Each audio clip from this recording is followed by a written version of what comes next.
முழுக்க முழுக்க தோல்வி பயம்தான். அதுல என்ன சந்தேகம்?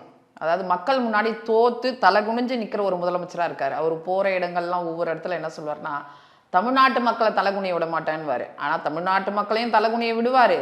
அதுக்கப்புறம் தமிழ்நாட்டு மக்களின் முன்னாடி அவரும் தலை குனிஞ்சு இருப்பாருப்பா. அதனுடைய வெளிப்பாடு தானே. நீங்க சரியான ஒரு திட்டங்களும் சரியான ஒரு நிர்வாகம் கொடுத்திருந்தா இவ்வளவு அவசர அவசரமா 5000 அதுவும் எந்த அறிவிப்பும் இல்லாம ஏன் இவ்வளவு மறைமுகமா குறுக்கு வழியில மக்களுக்கு தெரிவிக்காம நீங்க இப்படி காலையில விடிஞ்ச உடனே போடுறீங்கன்னா அப்ப அது யாருடைய வெளிப்பாடு, எதனுடைய வெளிப்பாடு?